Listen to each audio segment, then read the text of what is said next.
한국을 그저 자신의 지지율 올리는 수단 정도로 생각하고 있는 조 바이든. 최근 한국이 그토록 항의하며 고치려 했던 미국의 인플레이션 감축법의 세부 조항 가이던스가 정해지기 일보 직전인 상황인데요. 너무나도 충격적인 소식이 전해졌습니다.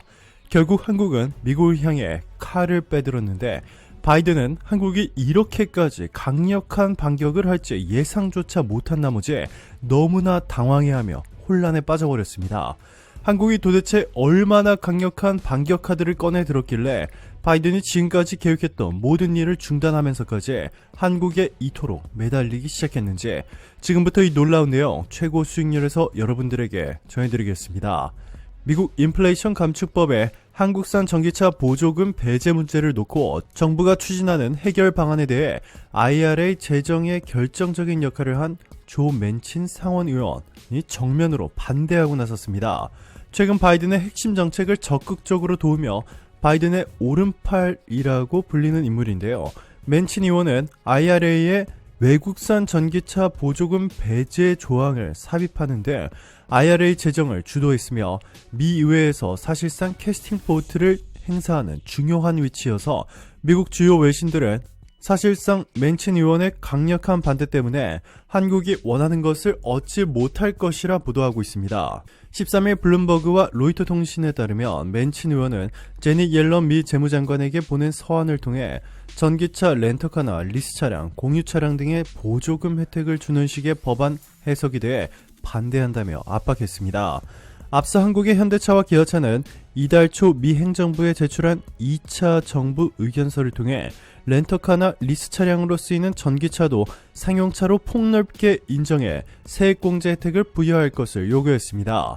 자, 그런데 바이든의 오른팔인 이 맨친 의원은 한국의 요청을 단칼에 거절하며 유감스럽게도 일부 차량 제조사와 외국 정부가 재무부에 해당 규정을 넓게 해석해 미국 자동차 시장의 큰 부분을 차지하는 렌터카, 리스 차량, 우버 등 공유 차량에도 보조금을 허용해주기를 요청하고 있다고 들었다라며 한국의 요청을 허용하며 다른 국가들도 모두 한국처럼 우회하는 방식으로 미국에 투자하지 않을 것이라며 한국의 요청을 단칼에 거절해 좋은 본보기로 삼아야 한다는 이 충격적인 발언을 했습니다. 그의 충격적인 행보는 이뿐만이 아니었습니다. 맨친 의원은 최근 민주당에서 탈당한 커스틴 시네마 상원 의원까지 꼬드겨 자신과 뜻을 함께하도록 했습니다. 이 때문에 민주당 의석이 50석으로 줄어들어 맨친 의원의 지지 없이는 한국 차별법을 유예해주는 새로운 법안 통과가 어렵게 됐습니다. 결국 한국이 미국을 향해 칼을 빼들었습니다. 이번에는 실제로 미국의 인플레이션 감축법을 확정짓는 이 세부 조항 가이던스를 정하는 것이기 때문에 이번에 확정이 되면 앞으로 절대로 다시 법이 고쳐질 수가 없기 때문이죠. 현대자동차 고위 관계자가 한국산 전기차를 보조금 지급 대상에서 제외한 미국의 인플레이션 감축법으로 회사가 입는 피해가 커지면 미국 조지아주 전기차 공장 투자의 경제성을 다시 고려해야 할 수도 있다고 밝혔습니다. 즉 IRA 세부 조항 가이던스에 한국 차별법을 그대로 넣는다면 이 현대차가 미국 조지아주 전기차 공장을 전면 취소해버린 뒤에 다른 나라에 짓겠다는 이 중대한 발표를 한 것입니다. 로버트 우드 현대차 정부 업무 담당 부사장은 15일 우드로 윌슨 센터가 주최한 웨비나에서 IRA 때문에 현대차가 조지아주 전기차 공장 투자를 취소하거나 축소할 가능성이 있느냐는 질문에 우리 회사가 계속 주시해야 할 경제적 결정이라고 답하며 지금부터 미국 내 전기차 판매와 시장 점유율을 계속 늘려야 공장이 완공됐을 때 가동률을 유지할 수 있다면서 판매가 증가하기 시작하지 않으면 공장이 경제적으로 타당한지 진지하게 질문할 수밖에 없게 된다라고 말했습니다. 즉 IRA 법안으로 인해 현대차의 미국 내 전기차 판매 성적이 줄어들 경우 미국에서 생산해야 될 이유가 없기 때문에 대규모 공장 투자를 전면 취소해버릴 수 있음을 선포했습니다. 지금까지 이렇게 현대차 임원이 바이든을 향해 대놓고 미국 투자를 전면 취소하겠다고 선포한 적은 없었습니다. 이번이 처음인데요. 또 그는 분명 멕시코는 인건비와 생산비 등 모든 것이 훨씬 저렴하다면서 회사가 그 가능성을 다시 검토하기로 할지는 두고 봐야 한다 라고 말하며 미국에서 투자를 전면 처리한 뒤 멕시코에 이 엄청난 규모의 공장을 짓겠다는 이 폭탄 발표를 한 이유는 놀라웠습니다. 멕시코 정부가 한국과 비밀리에 접촉해 엄청나게 파격적인 제안을 한 것으로 전해졌습니다.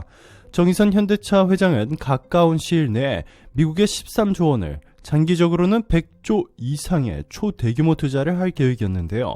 이 엄청난 규모의 투자를 멕시코로 옮기려 하자 멕시코 정부는 한국의 상상을 초월하는 이 파격적인 혜택을 제시했습니다. 멕시코는 미국과 USMC의 협정을 맺었기 때문에 멕시코에서 생산되는 전기차는 미국에서 똑같이 IRA 특별 혜택 한 대당 1,000만 원의 보조금을 받을 수 있기 때문에 현대차는 멕시코가 매우 매력적인 대안입니다. 뿐만 아니라 멕시코의 최저임금은 5,000원 수준으로 미국보다 압도적으로 낮고 특히 최근처럼 미국 달러가 너무 비싼 이 킹달러 시대에는 멕시코에 공장을 둠으로써 비용을 압도적으로 줄일 수 있습니다. 이것이 끝이 아닙니다. 멕시코는 오래전부터 한국의 현대차와 기아차에만 특별한 혜택을 주었습니다. 일본의 토요타나 닛산의 경우 단순히 투자금에 비례하는 세제 혜택을 준 것이 전부였는데 한국의 현대차와 기아차에만 특별히 주변 인프라 건설부터 시작해서 멕시코 고급 인력 우선 채용 혜택, 법인세 감면, 자동차 생산 시 필요한 원재료를 멕시코에서 채굴해 직접 저렴한 가격에 공급하는데 특혜 스케일이 상상을 초월하고 있습니다. 그리고 이번에 현대차와 기아차가 13조 원의 미국 투자를 철회하고 멕시코에 옮길 경우 지금까지 준 혜택에 더해 멕시코를 현대 기아차 왕국으로 만들어줄 기세인데요. 실제로 기아차는 이미 미국이 아닌 멕시코에 초대규모 투자를 시작했습니다. 무려 5,800억 원을 들여 멕시코 공장 증설에 나선 것인데 미국 IRA 법에 대응하기 위한 플랜 B가 가동되는 셈이라 주요 외신들은 대대적으로 보도했습니다. 26일 멕시코 누에보 레온 주정부에 따르면 사무엘 가르시아 누에보 레온 주지사는 최근 공식 트위터를 통해 기아 멕시코 법인은 오는 2024년까지 부품 공급 업체들과 함께 4억 8천만 달러, 하나로 약 5,829억 원을 추가 투자하기로 했다고 밝혔습니다. 앞서 기아는 지난 2016년 30억 달러 투자, 현재 완성차 공장 설립을 결정한 바 있습니다. 이번 추가 투자로 기아가 멕시코에 투자하는 금액은 총 34억 8천만 달러로 늘었습니다. 미국은 순식간에 현대차에 15조 투자, 기아차에 5조 원까지 더해 20조 원의 투자를 날렸고 장기적으로 현대차의 1, 2, 3차 벤더 업체들의 투자까지 모두 미국에서 떠나버리기 때문에 수백조 원을 잃은 것이나 마찬가지라고 전문가들은 분석하고 있습니다. 멕시코는 오래전부터 한국의 형제 나라로 불렸습니다. 한국과 한번 약속을 하면 절대 깨는 일이 없고 멕시코 정부 차원의 수주가 있으면 한국과 일본이 똑같은 금액을 제시하거나 일본이 약간 더 높은 금액을 제시해도 한국을 무한 신뢰해 한국을 선택하는 경우가 많았습니다. 이번에 한국의 현대 기아차가 멕시코에 대규모 투자를 선포하자 멕시코인들은 한국 대사관 앞에 모여 한국 덕분에 멕시코인 일자리 수만 개가 늘어날 예정이다 라며 감사 인사를 전했습니다. 놀랍게도 유럽연합도 한국의 편에 섰습니다.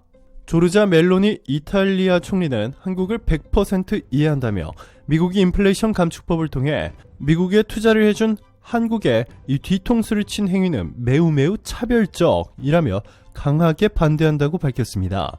멜로니 총리는 이날 로마에 있는 하원에서 진행한 의회 연설에서 미국의 IRA에 대해 잠재적인 시장 왜곡을 초래하고 한국과 유럽 기업에 차별적 영향을 가져다 줄 것이라며 우려를 표명했습니다.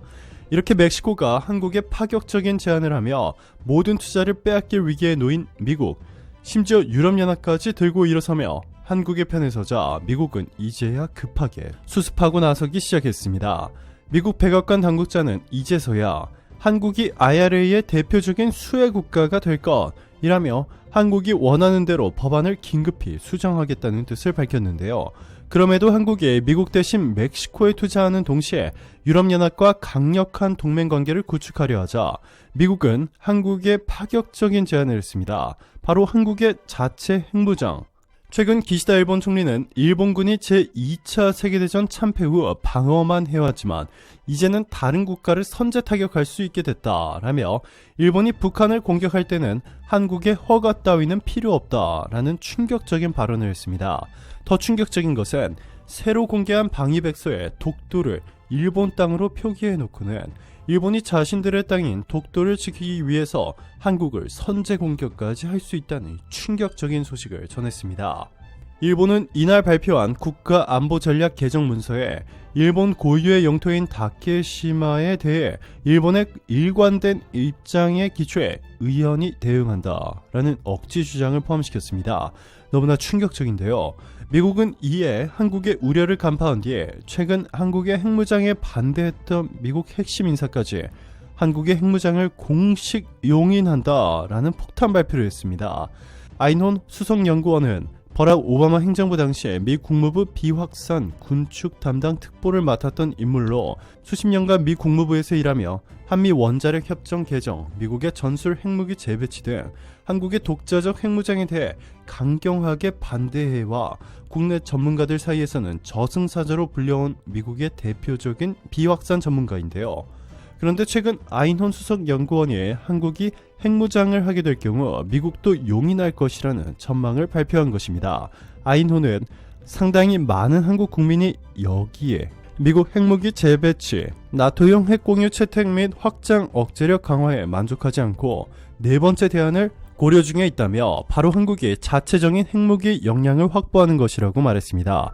최근 몇 년 새 이 엘리트 집단 중 점점 많은 사람들이 공개적으로 한국의 핵무기 확보에 찬성하기 시작했거나 적어도 핵무기 옵션에 대해 진지하게 논의를 펼치기 시작했다고 전했는데요.